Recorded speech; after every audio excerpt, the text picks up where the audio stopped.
Before I do this, I must congratulate Dr. Denzil Douglas and the other members of the Labour Party who just won their election.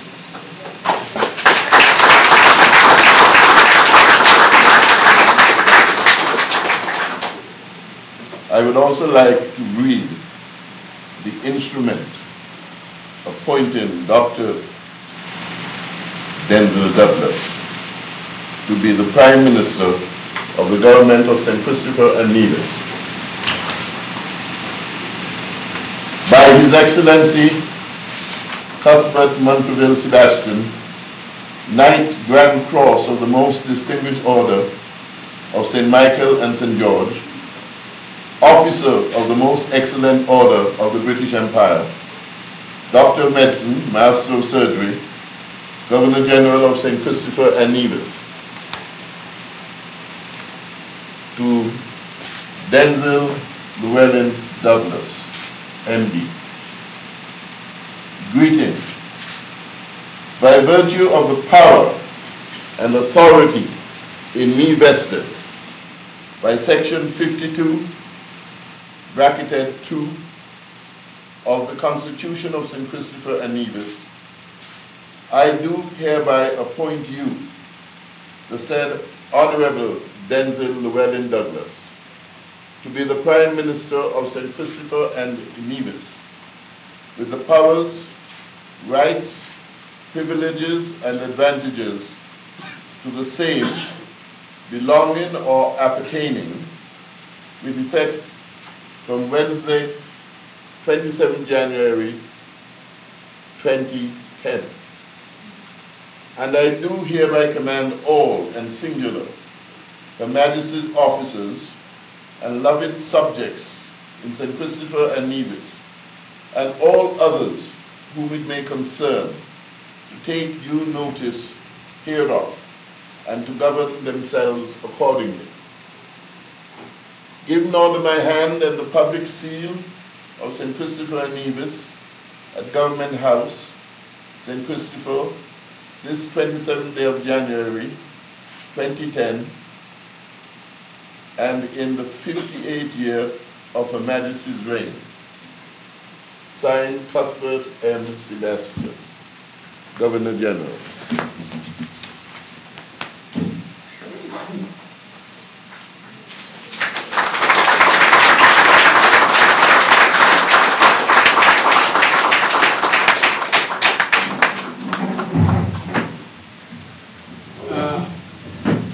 Certain if it is customary for me to say something, but I shall.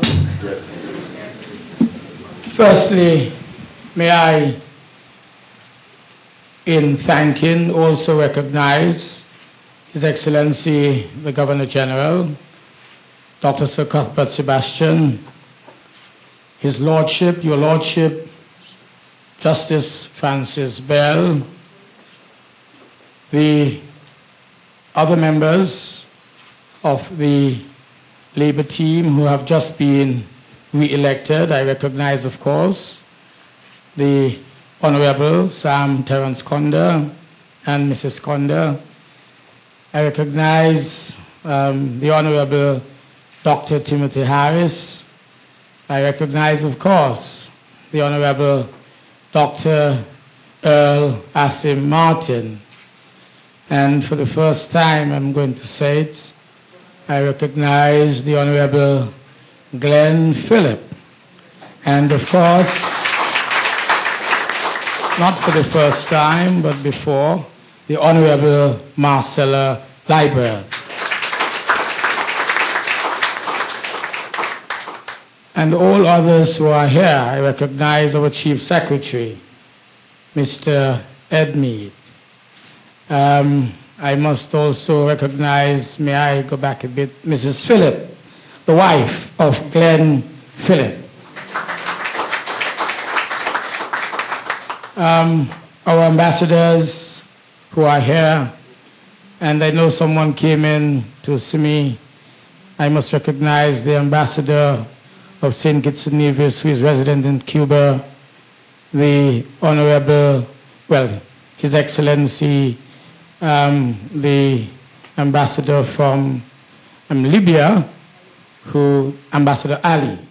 Can you please stand? Good. And all of our other resident ambassadors, I must recognize those of the Labour Party in particular. Well, before I go that, I should recognize, I'm sorry about this, the Honorable Richard Skerritt. You're still honorable, but Mr. Skerritt, if I may say that, and his dear wife, and Nigel Carty, all of the previous administration. I want to recognize as well those from the secretariat of our party, the national executive of the party. I don't see Wanda, but I'm sure she's here somewhere. Good. The mastermind of this campaign, he's not honorable, but for us he's honorable. Lincoln Maynard. Put your hands together for these people who worked in the boiler rooms and ensured this massive victory. My family members, Janet, my daughter, Peter, I don't see him, but he's here somewhere, I'm sure, right? Althea, my elder sister, she's here. Alex, the mother of my children, my lovely, beautiful nieces, all of them who are here. I want to recognize you as well. And all those who have worked tirelessly, especially those in my constituency. I recognize Ruby Taylor, Dr. Hermia, Morton Anthony. I noticed that one person who is here most prominent is Joyce Dorset. And all the others from my constituency who made it possible for me out of the constituency on election day and manned it to the point where you gave me 91% support. I want to thank you very, very, very much. And the friends of our party, I want to recognize a very faithful friend from the neighboring island of Antigua and Barbuda, the Honorable Asad Michael. Thank you, Asad, for being here. And all others, let me say to you, especially our technicians, those who manned the technical support team every night, I want to give a special challenge to our public servants to ensure that we continue to work hard, serve the interest of our citizens. There have been several complaints of complacency. It's clear that the public sector reform exercise needs to be pursued much more vigorously under new leadership, of course. We want to insist that we discharge our duties fearlessly. Let us make sure that we serve every person in this country. I ask that God give me the wisdom, gives me the strength and health to pursue the task that lies ahead. I say to the people of this country, I cannot do it alone. My team cannot do it alone. It takes the support of all of us.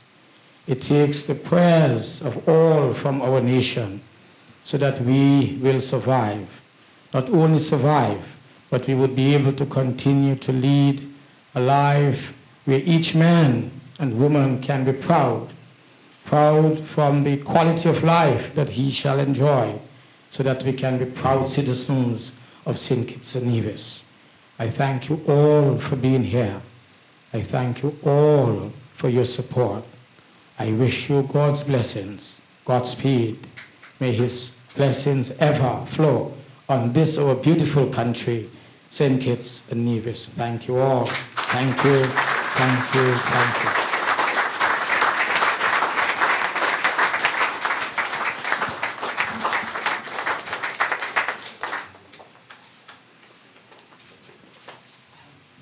Ladies and gentlemen, that brings us to the end of this short ceremony. Thank you for being here.